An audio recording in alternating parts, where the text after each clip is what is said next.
The immigration system is not against you. So I want to share my story, my family story with you guys. And the immigration system, it is not against you. And I know that for a fact. So I got married on May 22nd, right? And my husband, we put in for his paperwork on 8/3. Mind you, May, June, July, August 3. That's 3 months afterwards. Okay. And he got approved for his green card, right, on September 23. You believe that? September 23. So from August 3rd to September 23. The system is not against you. It's what you do with it, you get what you put in. Hear me out. So, and I'm going to show you receipts. So we processed the paperwork. We initially put in for the applications on August 3rd, right?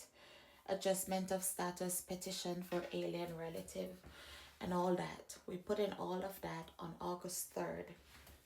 And look at the document right here. And so it was a bittersweet moment because our daughter, his biological daughter, had cancer.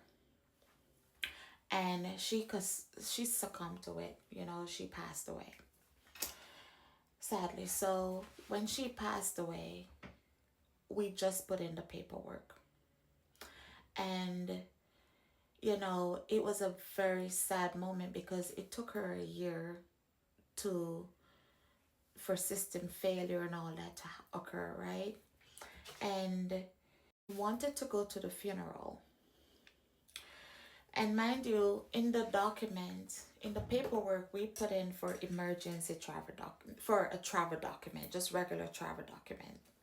So we contact the lawyer, and we have an amazing lawyer, right? We contacted him, and he said, well, we can put in for an emergency travel document, right? So we did that. We put in, we said, okay, he was adamant, listen, I just want to go see her for the last time. And we all respected that. Okay, put in for an emergency travel document. When we put in for the emergency travel document, let me tell you, we got an interview. It wasn't a formal interview like a green card interview. It was more like, come to the office so we can process this emergency travel document. It was more like that. So we went to the office on October 19, right? When we go there, we didn't know that he needed to bring pictures. And they say, hey, you need a picture for us to process this emergency travel document. So when we're like, we don't have, pictures. They didn't ask us any questions like an interview. It was more like a meeting to just do this travel document, to process it, right? We're like, we don't have any pictures, right? So they said, well, go take some pictures and come back. We're like, what? The lawyer was like, what? What do you mean, go take some pictures and come back? They're like, yeah, go take some pictures and come back. We're like, okay, cool. Google CVS, where's the closest CVS? There was one right up the street. We went, got the pictures, and come back to the office. They let us in. God is good, man. Listen, the system is not against you. And I know there's a lot of people right now worrying and going through struggles, and I get it. I understand. But the system is not against you. Right? Went, got the pictures, come back. When we came back, they took it. And I have the document right here. I'm going to just bend the paper. And they literally put the picture that we took on this travel document, right? On it. And I'll put a, there was condition on this document. It was done on September 19, right? 2023. And, but he couldn't stay out of the country later than October 4. The funeral was September 30. So we went down, and the lawyer was like, hey, this is a travel document, but it all depends on the officer that will let you back in. And you might have issues, we don't know. But we're going to pray about it. Because my lawyer is a pastor, right? He's like, we're going to pray about it. Hopefully we don't have any issues. Hopefully everything goes smooth. But we have to be back in the country before October 4th, 2023. We went. So, all right. There, we were here. Our lawyer called us. I think it was September 24. The green card was approved on September 23, 2023. Before we even leave the country to go to Jamaica. You understand me? It was approved. All right? And the lawyer was like, hey, we have great news. He was so excited. The green card is approved. If you have any troubles coming back, we will fly down and, hand over the green card to them. Because we didn't get the physical card in our hand before we leave. But it was here by the time we got back. We went to Jamaica on 9/27. And the green card was approved on 9/23.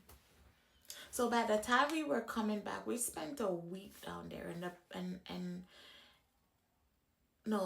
4 days. And by the time we were coming back, the green card was at his office. Let me give you some timelines, right? We put in for this petition, green card, travel document, petition, all of that on 8/3. We got married on May 22nd.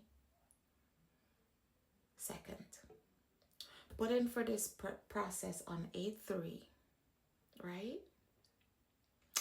And everything, including the green card, was approved.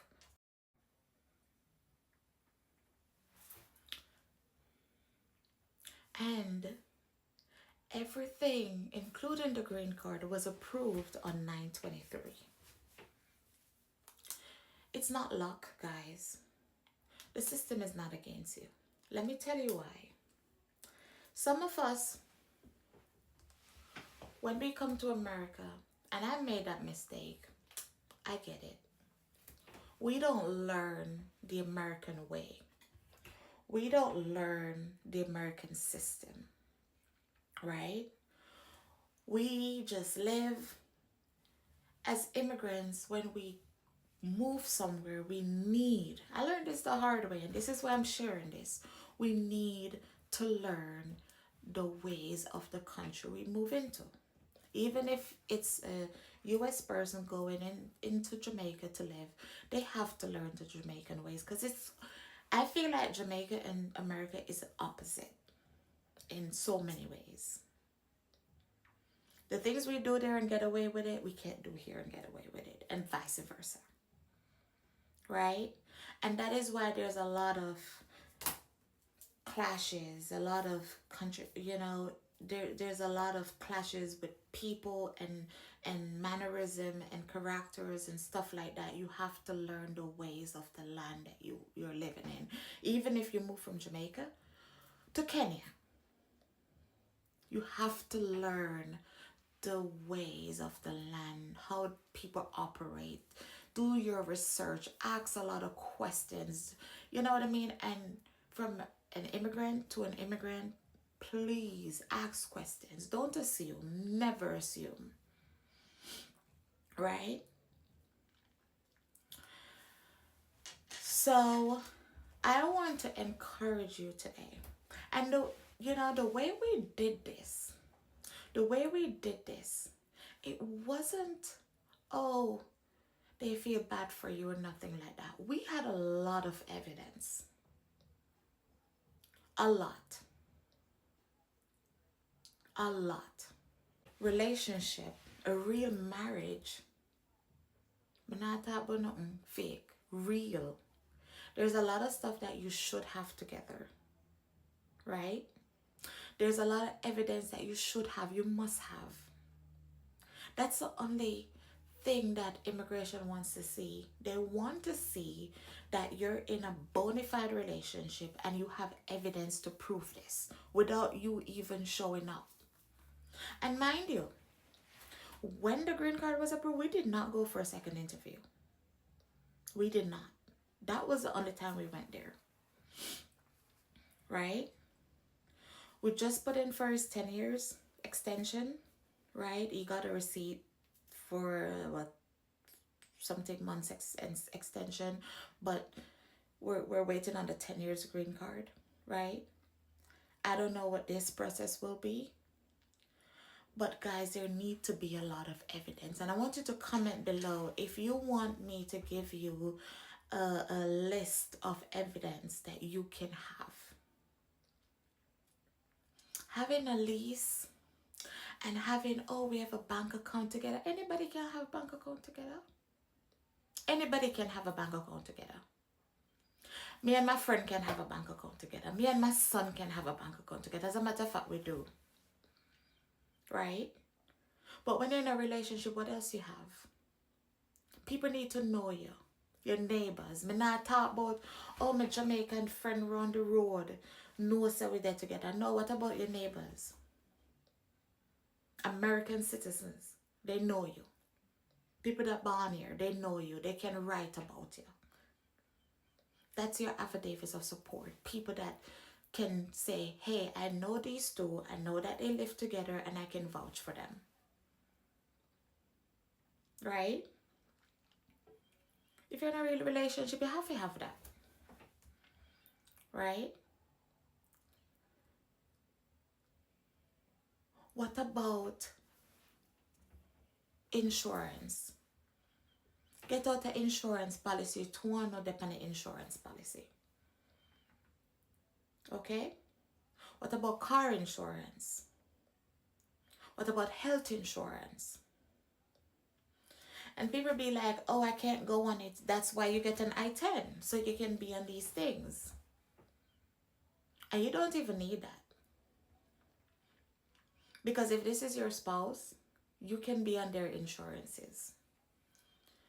And this is a whole nother video for another day that I'm going to say this thing.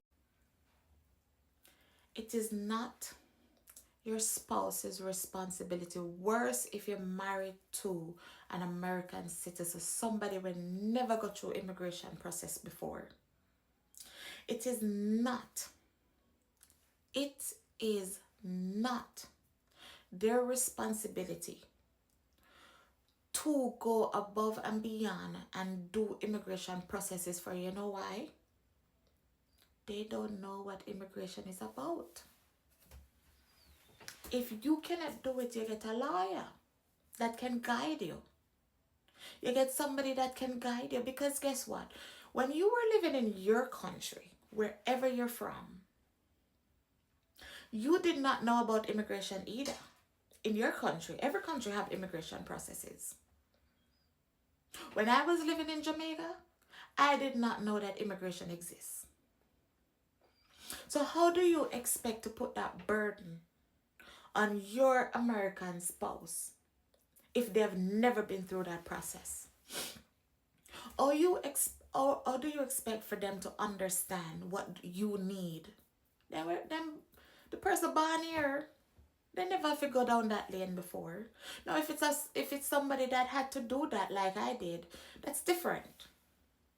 But I see a lot of people, they're not doing this for me, and I'm going to leave it in their hands, and I'm going to do this. And how could it like that? That doesn't make sense. Get a lawyer if you don't understand it. It doesn't make sense. So think about that for a second. Question to you.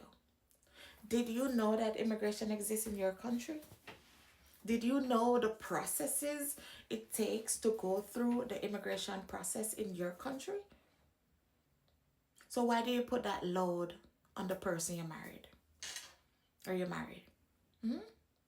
It's unfair. And I learned that. I learned that the hard way because I did it too. But we have to realize that it's not fair. And then we're like, oh, they don't want to help us, this, that. It's not that they don't want to help you. They don't know how. They do not know how. If they didn't want to help you, they want to marry you. It's your duty as the immigrant to figure out a way, get a lawyer, a consultant, an immigration preparer, paperwork preparer, somebody that knows the ins and outs of getting the processes done. Because I understand you probably don't understand it either. I get it. Get an expert. But don't put that burden on your spouse. That was one of my mistakes. Okay? Don't do that. It's unfair. So guys, again, immigration is not against you. You're there, you're there, do good deed, you're there, try find your pathway, you're there, try do what you need to do. The process, it's not against you. Keep doing what you're doing and do it right. Do it right. And as I said, if you want a list of evidence, I'm a paperwork girl. I'm a nerd to the core. I love my paperwork. Right? I love my bookkeeping. Every time I go for eat, I get a receipt. Every picture need to match a receipt. Every time I go somewhere, I take a picture. Be obsessed with taking pictures. I had, when we put in with my husband paperwork, and even before, I had 24 pages, because you do a picture journal. You need to do a picture journal. I had 24 pages. I was like, what are you doing with so much pages? Your picture journal need to tell a story. The time you meet, where you go for your first date, the places you go together, the families you meet, the friends you go with, the events you go. And you explain everything. It's a storyline you're telling, a journal. It's a storyline. 24 pages. About 6 pictures are so on each page. Right? Be obsessed with taking pictures. And every time you go to keep the receipts. If somebody orders something come at the house, keep the receipt. You can send those in too. If you don't go to a hotel, it won't name depend the receipt, keep those receipts. Receipts are very important. This is your life. And when I say your life, literally your life. You can't afford to mess it up. This is your life. Can't afford to mess it up. So guys, that is the little, the story about how my husband got his green card in 30 days. It was a bittersweet moment, right? It's not something, you know what I mean? His daughter died of cancer in Jamaica. And it's not something we can, let's say, brag about per se, because yes, in getting green card in 30 days, but yes, in lose in child's life. You know what I mean?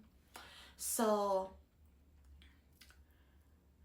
immigration is not against you. It's not. And when we come back, welcome back, sir. Welcome home. Welcome home. The system is not against us. We deserve to be here. We just have to do things right. Yeah, welcome home. This is where you live. This is where you work. This is where you pay bills. This is where you pay taxes. This is where your kids are. Don't feel like you don't feel less than. Don't feel like you don't deserve to be here. Why? You deserve to be here. Welcome home. This is your home. You just have to do the stuff right, and then every wagon with a run pan. And everything you hear is fact. Right? Sometimes I see people jump on some bagwagon and me like that now.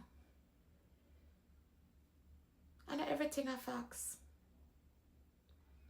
And I wish more people would come out and tell the true story of how they acquire stuff. They have some people who go through some hardship and end up getting approvals and stuff like that. And I wish more people would come out and say these things and just share their story and give other people hope. In that I died, and he said, Davia, I don't want to miss a funeral like the last time I was here. They were so close. 1 year it took. 1 year from diagnosis to death. 1 year. We tried so hard to get her here. And she got downhill. Can't miss a funeral. Emergency travel document. It took them like 3-4 days for grant with the meeting. It's not an interview, it was a meeting.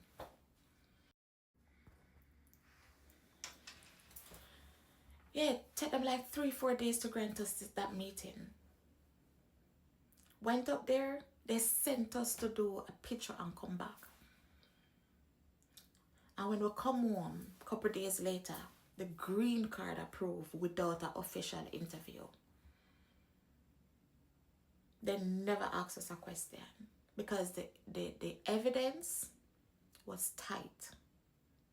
That is the whole purpose of immigration. I don't know why people not simplify it. Your evidence needs to be tight. Your evidence, first of all, not even just that. Number one, you need to be in a bona fide, real marriage. If you not work, you not work. If you work, you work. Life goes on. People relationship not always work. You try, it not work. That's okay. A lot of even regular without even marriage, sometimes it doesn't work. You try and it doesn't work. But first thing first, it have to be real. It needs to be real. Don't incriminate yourself. Next thing, your evidence needs to be tight. Don't take people them for idiot. Do not send no one, oh, me have one bank account and me have one where you never put money in it. You probably put money in it if you start it. And me have one, oh, me have, make my friend write up a rent. That is, no.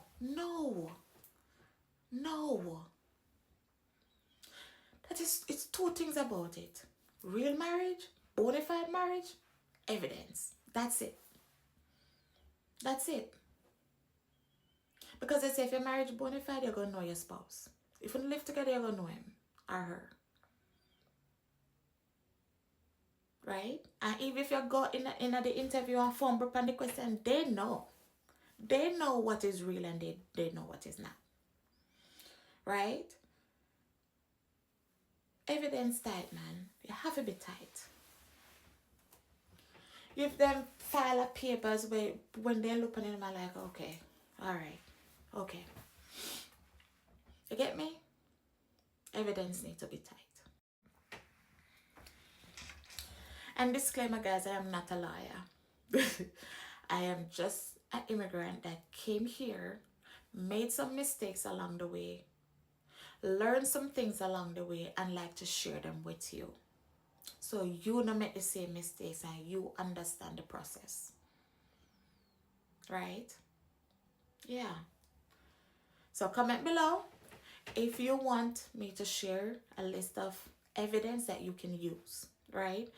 And send me a DM if you have any questions. Okay? Thank you.